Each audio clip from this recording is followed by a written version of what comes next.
Hello mga boss, kumusta? So ngayong araw, i-share ko sa inyo yung mga bagong tools natin. So meron na tayong bagong air compressor na high-tech. Tapos unbox natin ito mamaya. Tapos may mga ibang parating pa ako na tools. At pasensya na, hindi ako nakakapag-upload. Medyo busy na kasi tayo ngayon. Doon muna tayo sa mga maliliit na tools. Meron na tayong socket set at mga wrenches. So pakita ko lang sa inyo, no? Okay, dito tayo sa mga toolbox natin. So, meron na tayong mga socket set, 1/4 at 3/8. Tapos, meron din akong bagong 1/2. Ayan. Ito, mga lumang torque wrench na natin yan. So, ito, gear wrench yung brand. US brand, pero made in Taiwan. Ito yung tunog. Ayan.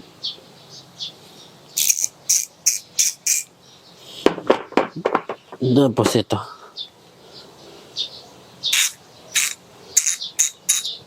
Alright. So, meron siyang deep socket at itong normal socket, yung maiksi. So, ang price nito ngayon sa Shopee, nasa 11,000 na yata. Hindi ko lang sure. Kasi regalo lang to ng misis ko, no guys. Tapos, dito sa pangalawa, meron din tayo ito. Ito, ratcheting wrench. Ayan, gear wrench din yung brand. Made in Taiwan, pero USA brand. Ayan. Ratchet type na yung close wrench niya. Tapos meron din tayong tanggalin lang natin, lagay na natin dito. Ayan yung mga ratcheting wrench natin, 10 pieces lang siya. So gear wrench, USA brand, made in Taiwan. Ito naman yung mga manual wrench natin. Ayan, Tecton brand. Ito naman 15 pieces guys, from 8 to 22 mm. Itong mga Tecton, ang alam ko nasa 7,000. Ang set na to 7,000. Tapos yung mga ratcheting wrench ay 4,000 plus sa Shopee ngayon guys. Regalo lang din sa akin ni Mrs. to, kaya hindi ko naman to binili. Nag-iipon kasi ako ng mga tools. Kahit na wala naman akong ginagawa. So ang balak kong gawin ay isasabit ko sila dito sa pegboard natin. Ayan. Kaya bumili na ako ng maraming hooks para isa-isa ko silang maisabit ng ganyan. Ayan. Kaso lang, hindi ko pa mailagay dito kasi wala pang gate itong garahe ko, baka manakaw eh. Ayan, nandito lang sa toolbox na may lock. Mahirap na, mahal to eh. Baka nakawin. Okay guys, ito naman yung bagong compressor natin. Naibenta ko na yung 5 HP. Ito mas malaki na siya, 10 HP na. Tapos screw type na portable siya, kasi may gulong. Buksan natin. Natanggal ko na yung box nito kasi hindi siya kasya dun sa L300 na ni-rent ko nung pinick up ko siya sa port, Kailangan tanggalin yung box. So, ayan. Galing tong China, guys, ha. Ayan, guys. Kakaiba na siya. Wala na siyang piston, So, ayan, guys. Kung mapapansin nyo, meron na siyang radiator. Meron na siyang oil filter. Ito yung separator natin. Separator tank. Tapos, yung motor. Ayan. High-tech na din. Permanent magnet motor. 10 HP to, guys. Tapos, ito na yung screw compressor natin. Ayan. Wala siyang piston, guys. Sobrang lakas nitong magkarga ng hangin. 35 CFM. Tapos, yung tangke niyan is 300 liter. So, custom specs to. In-order ko mismo sa China. Pero kung may bibili, for sale pa rin to, guys. Syempre. So, unlike sa mga old type na compressor, piston type, ito, wala siyang piston. screw type siya, para siyang para siyang supercharger, hindi turbocharger. Ayan. Ang motor niya is 3-phase pero meron siyang built-in na inverter. So, ayan, meron na rin yan. Touchscreen na rin siya guys, touchscreen. Buksan natin. Meron kasi itong lock.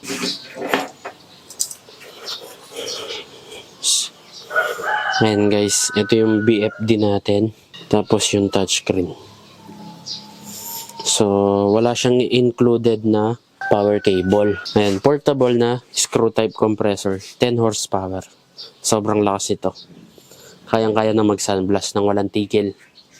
So, meron akong dumating na blasting cabinet kaso binili siya. Kaya wala na siya dito sa garahe. No? Pero umorder na ako ulit noon. May mga parating na.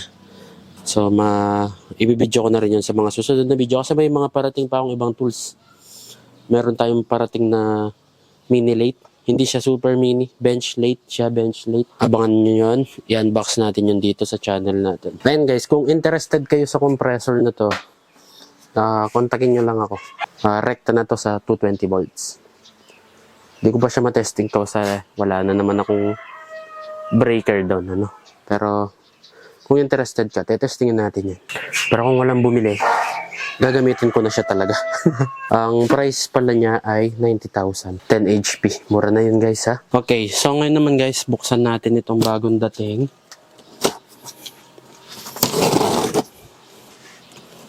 Ito naman, hose reel lang to. Air hose reel. Yung retractable. May kabigatan din.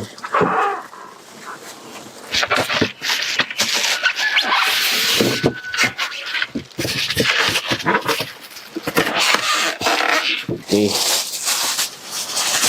Yun. Ayan guys, heavy duty na hose reel.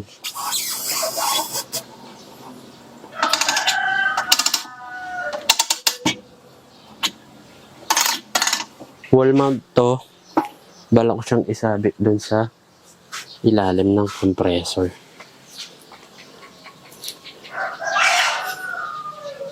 Diyan. Balak ko siyang isabit dyan. Yan yung hose na ilalagay ko. Luma na yan. Pero matibay pa rin naman. Goodyear yung brand ng hose na yun. Tapos ito yung kasama. Yung ipitan ng hose. So dinisassemble ko muna para mailagay natin tong bracket. Napakabigat niya. Magdidrill lang tayo ng bagong butas niyan. Okay, naisabit ko na yung bracket nito guys. Yun siya. Ayan, dito ko siya ilalagay. Ayan. Meron na tayong 4 na bolt na naka-baon na yan. So ngayon i-set up natin yung roller niya. Ito yung roller. Meron siyang hose clamp dito. Tapos dito natin idudugtong yung main hose natin. Dito siya nagro-rotate na part. Tinanggal ko na lang to. Itong fittings niya dito. Para hindi siya ma-lost thread. Nagko-cross thread kasi. Kapag tinetread ko tong hose. Mas madali.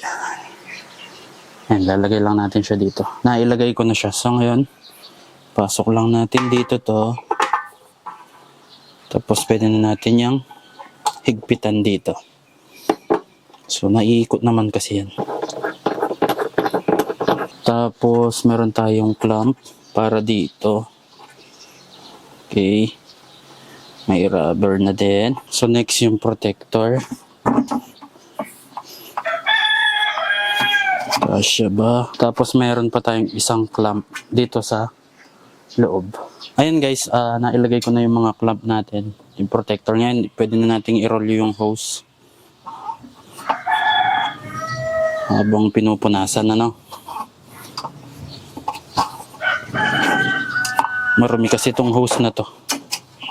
Luma na rin eh. Okay, bigat-bigat din.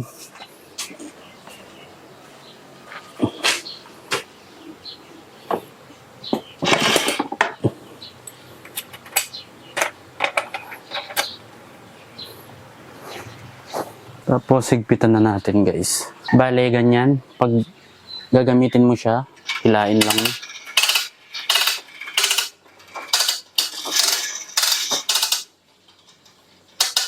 Okay. So dahil auto retractable naman to, hilain mo lang, babalik na siyang kusa.